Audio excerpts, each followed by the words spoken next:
Hello everyone, welcome back to the channel. So आज के इस वीडियो में हम trading account, profit and loss account और बैलेंस शीट ये तीनों बनाकर देखेंगे। ये हमें एक पर्टिकुलर क्वेश्चन गिवन है और इसके बेसिस पे हम सब कुछ बनाएंगे। देखिए, मैं ट्राई कर रही हूँ कि मैं इसको एक्सेल शीट पे बनाऊं, फिर एक दिन हम क्या करेंगे, बिल्कुल कॉपी पेन पे पूरा एक बहुत अच्छा डिफिकल्ट क्वेश्चन सॉल्व करेंगे। एक ईजी क्वेश्चन लिया है, इसलिए इसको हम यहाँ पे सॉल्व करेंगे। सो ट्राई कीजिएगा कि आप इसको साइड बाय साइड करें और समझने की कोशिश करें कि हो क्या रहा है ये।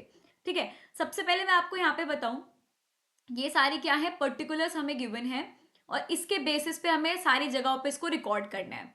सबसे पहले हमें देखने को मिल रहा है यहाँ पे पर्टिकुलर्स। पहले तो मैंने देखो यहाँ पे trading account and PNL account दोनों में साथ में बनाऊंगी और मैंने यहाँ पे देखो debit particulars, than rupees particulars, rupees credit, ये करके मैंने पूरा अपना क्रिएट करा है। अब समझेंगे इसको कैसे बनाएंगे। सबसे पहले तो आप ये देखिए, शुरुआत में आपको गिवन है ओपनिंग स्टॉक। आप ये चीज अच्छे तरीके से जानते हैं कि ओपनिंग स्टॉक हमारी कहाँ आती है। ओपनिंग स्टॉक को हम रखते हैं हमारे ट्रेडिंग अकाउंट की डेबिट साइड में। तो आगे आ जाएगा टू ओपनिंग स्टॉक, कितने अमाउंट का है, 40।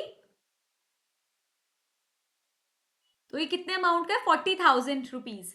तो 40,000 रुपीज आपका कहाँ पे आ जाएगा, यहाँ पे अमाउंट आपका गिवन हो जाएगा। इसको मैं थोड़ा छोटा कर देती हूँ कि स्क्रीन में आपको सब कुछ दिखे।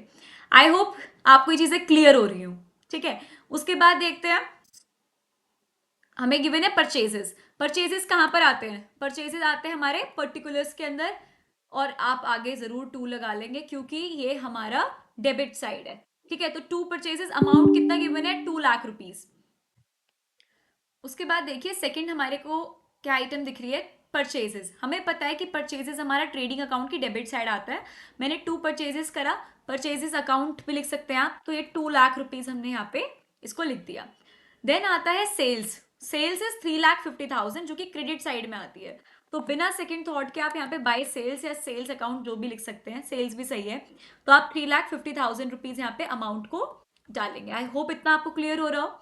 उसके बाद वेजेस। वेजेस कहाँ आएंगे, एनी वन, वेजेस हमारा डायरेक्ट एक्सपेंस है या इनडायरेक्ट एक्सपेंस है, डायरेक्ट एक्सपेंस है, राइट। तो आप टू वेजेस यहाँ पे लिखेंगे और टू वेजेस आप पे कितना आएगा, amount. Amount side by side बिल्कुल एग्जैक्ट लिखेंगे। अगर अमाउंट में कोई भी दिक्कत आती है तो आपका पूरा क्वेश्चन गलत होगा और फिर आप कुछ नहीं कर सकते। ठीक है, आपकी मैच ही नहीं होगी बैलेंस शीट, और हमें बैलेंस शीट मैच करानी है। और टू कैरेज इनवर्ड, क्योंकि ये भी आपका क्या है, this is your what, this is your direct expense, right. Direct expense of trading account, तो टू कैरेज इनवर्ड जिसका अमाउंट कितना गिवन है हमें, 10,000 रुपीज। तो मैंने यहाँ पे 10,000 लिख दिया है।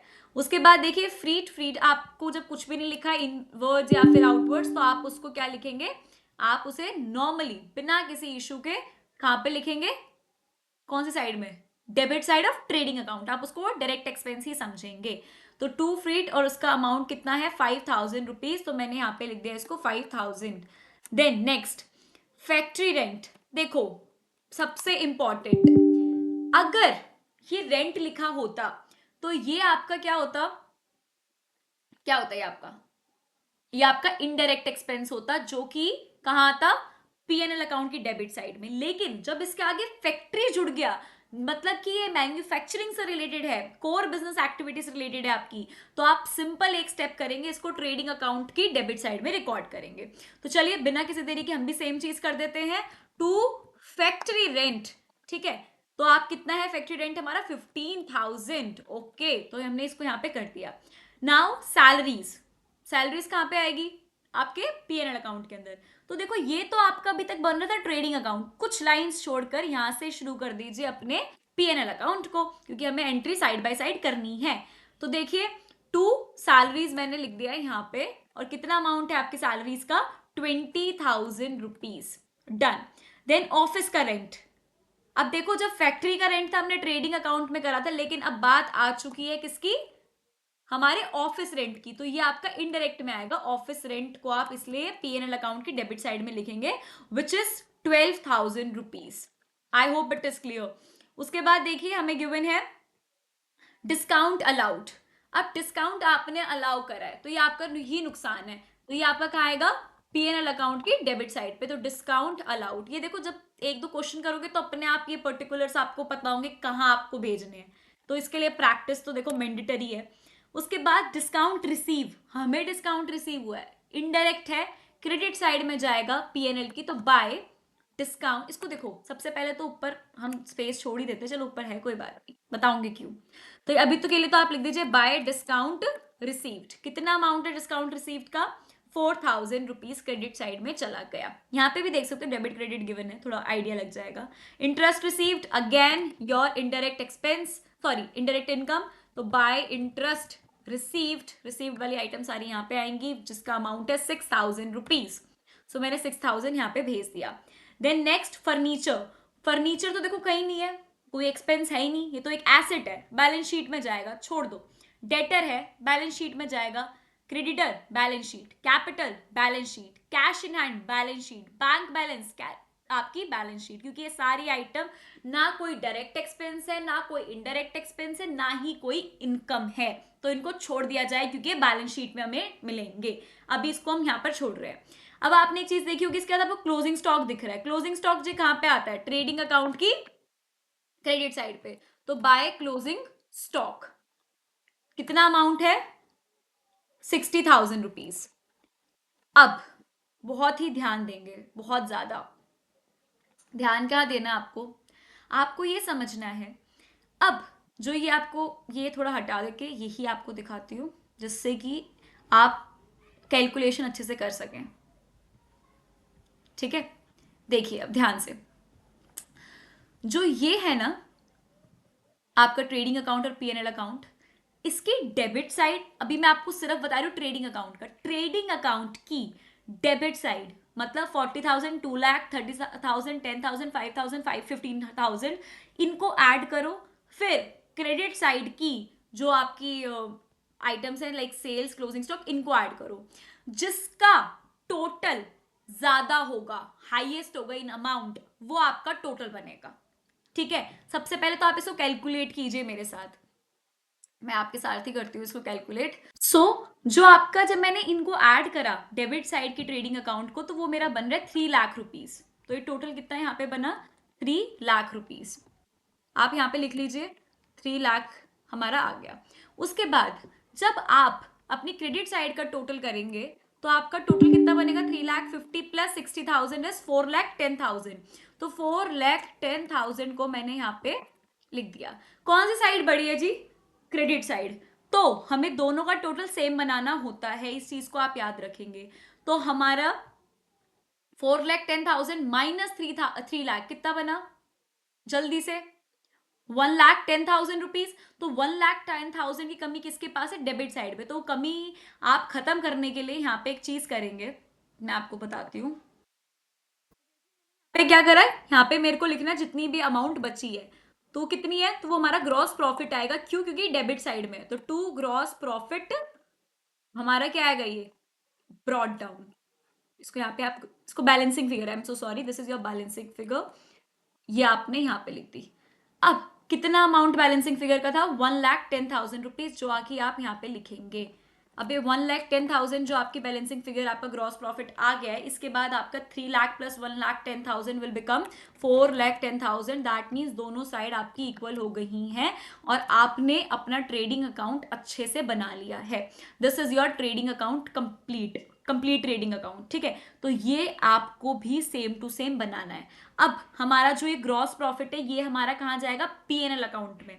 मैंने आपको बताया था क्रॉस चलता है, ग्रॉस प्रॉफिट आपका डेबिट साइड में होगा, तो यहाँ पे ये आ जाएगा by gross profit carried down, क्योंकि ये तो आप लेकर आए हो ना वहां से कैरेट डाउन। कितना अमाउंट आएगा इसका भाई, 1,10,000 रुपीज। तो 1,10,000 मैंने लिख लिया यहाँ पे। अब सेम प्रोसीजर आप यहाँ पे करेंगे, इनका टोटल करेंगे, डेबिट साइड का P&L की और क्रेडिट साइड का, और जो भी हाईएस्ट टोटल होगा वो आपका टोटल के अंदर आएगा। 20,000, 12,000, 3,000 कितना बना टोटल इसका, इसका टोटल बन रहा है 35,000 रुपीज। तो 35,000 और यहाँ पे मतलब आपकी क्रेडिट साइड में 1,10,000 प्लस 10,000 विच मीन्स 1,20,000। कौन सी साइड बढ़ी है भाई, क्रेडिट साइड। तो आप यहाँ पे 1,20,000 लिखेंगे और यही आपका दूसरी साइड में आएगा।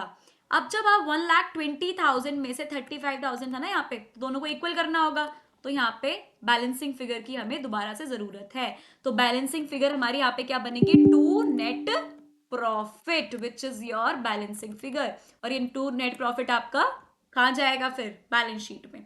तो टू नेट प्रॉफिट आपका क्या है, बैलेंसिंग फिगर आप लिख सकते हैं यहाँ पे, जो कि कितना होगा, 1,20,000 माइनस 35,000 विच इज 85,000। ये आपका आ गया नेट प्रॉफिट जो कि हमें निकालना था। ये आपका देखो अब ध्यान से, ठीक है, ये आपका हो गया trading account and PNL account ready. ये आपको बनाना था, ये आपका 15 मार्क्स के अंदर आ सकता है। अभी एक चीज रहती है 15 मार्क्स पूरे पाने के लिए, जो कि है आपकी बैलेंस शीट, जो कि अभी हम बनाएंगे। फिलहाल के लिए हमें ये समझना है कि आप क्या ये बना पा रहे हैं या नहीं, क्योंकि ये तो देखो हमें हर हालत में इतना तो बनाना ही बनाना है। This is really very important, जो कि हमने इतना बेस बनाया, इसका वीडियो सारी 2-3 आई वो इसी के लिए थी कि हम यहाँ तक पहुँच सके। ठीक है, अब इसके बाद हमारा सिर्फ एक काम रह गया, वो है बैलेंस शीट बनाना। अब अपन बनाते हैं बैलेंस शीट। तो मैंने यहाँ पे क्या करा, बैलेंस शीट का फॉर्मेट बना लिया। Balance sheet as on 31 March 2024, liabilities amount, assets amount. अब हमने जो इतनी मेहनत करी है वो तब जाके वसूल होगी जब मेरा लाइबिलिटी का टोटल एसेट के अमाउंट के टोटल हो जाए, ये दोनों मैच कर जाएं। दैट मीन्स हमने ये क्वेश्चन अच्छे से कर लिया, 15 मार्क्स अब हमारे हाथ में है। क्लियर। तो चलिए लाइबिलिटीज में सबसे पहले हम लिखते हैं हमारी कैपिटल को। तो क्या हमें क्वेश्चन में कैपिटल गिवन है, जी हाँ, हमें हमारे क्वेश्चन में कैपिटल गिवन थी। Capital is 2 lakh rupees. ठीक है, आपको यहाँ पे दिख रही होगी या नहीं, जस्ट अ सेकेंड। देखिए ये रही हमारी कैपिटल। ठीक है, तो कैपिटल कितनी है, 2 लाख रुपीज। अब दिखेगी, ठीक है। तो ये आपकी कितनी आ गई, 2 लाख रुपीज आपकी कैपिटल है। तो आप सबसे पहले यहाँ पे कैपिटल का अमाउंट चढ़ाएंगे विच इज 2 लाख रुपीज। ठीक है, उसके बाद हमें और क्या करना होता है, कैपिटल में नेट प्रॉफिट को ऐड करना होता है। ऐड क्या करेंगे हम यहाँ पे, नेट प्रॉफिट को, लॉस होता तो माइनस करते। नेट प्रॉफिट की अमाउंट कितना है, नेट प्रॉफिट हमारा निकल के आया था, ओहो अगली बार हम पेन कॉपी पे करेंगे, यहाँ पे तो बहुत टाइम लगता है। नेट प्रॉफिट हमारा कितना है, नेट प्रॉफिट है 85,000। तो 85,000 रुपीज आप इसमें ऐड कर देंगे। ठीक है, उसके बाद और क्या चीजें हैं जो हमारी रह गई हैं, ये तो हो गया। इधर आइए, सबसे पहले आप देखिए फर्नीचर से हमारा ऊपर का सारा काम हो गया था। फर्नीचर 25,000 का, जो कि हमारा एसेट है। तो यहाँ पे आप लिखेंगे फर्नीचर, यहाँ पे कोई टू या बाय नहीं आता, आपको पहले बता दिया जाए, फॉर्मेट में भी दिखाया था। Furniture 25,000 rupees. देन डेटर्स भी हमारे एसेट होते हैं, आपने पढ़ी है टर्मिनोलॉजीज। तो यहाँ पे आप लिखेंगे फटाफट से डेटर्स, जो कि कितने अमाउंट के हैं, डेटर्स आपके 50,000 रुपीज के हैं। तो 50,000 यहाँ पे चढ़ा दिया। Then next is your creditors. Creditors आपकी लाइबिलिटी है, तो क्रेडिटर्स आपकी लाइबिलिटी साइड में आएगा। क्रेडिटर्स कितने के हो गए, 30,000। तो 30,000 हमने यहाँ लिख लिया। देन कैपिटल तो हमने लिख चुके हैं। कैश इन हैंड आपका एसेट होता है, ठीक है। तो कैश इन हैंड आप यहाँ पे लिखेंगे। कैश इन हैंड आपका कितना है, 18,000 रुपीज। तो 18,000 मैंने यहाँ पे लिख दिया। Then your bank balance. Bank balance क्या होता है, anyone, bank balance is your asset. ठीक है, बैंक बैलेंस आपका एसेट होता है। तो बिना किसी सेकंड थॉट के आप बैंक बैलेंस को अपने एसेट में लिखेंगे, which is nothing but 40,000 rupees. Nice. अब आपको बता दिया जाए, जो क्लोजिंग बैलेंस है वो सिर्फ ट्रेडिंग अकाउंट में नहीं आता। क्लोजिंग आपका जो स्टॉक है, सॉरी बैलेंस नहीं, क्लोजिंग स्टॉक, वो आपका एसेट के अंदर आता है। तो क्लोजिंग स्टॉक दोनों जगह जाता है, दो एंट्री होती है इसकी। एक तो आता है ट्रेडिंग अकाउंट के क्रेडिट साइड में, और एसेट के अंदर भी आता है, विच इज 60,000। अब मेरे हिसाब से तो मैंने कोई चीज नहीं छोड़ी, अभी पता भी चल जाएगा जब आप इनका टोटल करेंगे। फटाफट से टोटल कीजिए अपनी क्रेडिट साइड का, और सॉरी अपनी लाइबिलिटी साइड का, और अपने एसेट साइड का। सो आप यहाँ पे लिख लीजिए फटाफट से कि 1,22,000 की आपकी इन्वेस्टमेंट है, जो कि लिखना रह गया था, I am so sorry. Investment again आपकी क्या है, एक एसेट है। तो आप इसको अपने एसेट वाले साइड में रिकॉर्ड करेंगे, वरना आपका जो आंसर है वो करेक्ट नहीं आएगा। ठीक है, तो ये एक एरर था, आई एम सो सॉरी, ये होना नहीं चाहिए था, बट स्टिल रह गया, मिस हो गया। सो आप फटाफट से एसेट वाले साइड में एक अलग से रो बनाइए, और यहाँ पे लिख लीजिए इन्वेस्टमेंट। ठीक है, जिससे कि हमारा क्वेश्चन गलत ना हो, ठीक है। मैं यहाँ पे इन्वेस्टमेंट डाल देती हूँ। इन्वेस्टमेंट है 1,22,000। अब आप इनको ऐड करिए, इसका तो टोटल 3,15,000 आ रहा था, इसका एक बार मैं टोटल करते हैं। 60 और 40 1 लाख तो यहाँ हो गया। देन 1,22,000, मेरे साथ कीजिए फटाफट से, 1,22,000, देन 18,000 प्लस 50,000 प्लस 25,000, तो ये बन रहा है 3,15,000, ठीक है। सो 3,15,000 हमें बनाना था और हमारा 3,15,000 आंसर है। दैट मीन्स कि हमारा क्वेश्चन एब्सोल्युटली करेक्ट है। क्यों? क्योंकि हमारा जो कैपिटल साइड है और जो मतलब सॉरी जो हमारी लाइबिलिटी साइड है वो मैच करके किससे, हमारे एसेट साइड से, जो कि हमें चाहिए था। तो this is the complete question, जो कि बहुत ही इंपॉर्टेंट है आपके एग्जाम पॉइंट ऑफ व्यू से। आपको यहाँ पे दिख नहीं रहा होगा, आई थिंक अब सही है, ठीक है। तो ये आपकी बैलेंस शीट प्रिपेयर होगी। ये बहुत इंपॉर्टेंट क्वेश्चन है, इसको अच्छे से करेंगे और ट्राई कीजिए कि आपका भी सेम आंसर आए। और इन्वेस्टमेंट को प्लीज करेक्ट कर लीजिएगा, इन्वेस्टमेंट वहां पे 1,22,000 की, अदरवाइज आपको आंसर सही नहीं आया मिलेगा, ठीक है। इसका जो ये एक्सेल शीट है, ये मैं आपको डिस्क्रिप्शन पे इसका लिंक दूंगी कि आप क्वेश्चन देख सकें, क्योंकि यहाँ पे कभी इधर उधर जाना पड़ रहा था वीडियो के अंदर, तो आपको एक साथ सब कुछ मिल जाए। आई होप आपको समझ जरूर आ गया होगा। कोई भी कंफ्यूजन है, डाउट है, तो आप कमेंट सेक्शन में पूछ सकते हैं। Thank you so much for watching the video. अगर वीडियो पसंद आई हो तो चैनल को सब्सक्राइब करें, ज्यादा से ज्यादा शेयर करें, वीडियो को लाइक करें और कमेंट करना तो बिल्कुल भी ना भूलें। मिलते हैं ऐसी वीडियोज के साथ, बाय।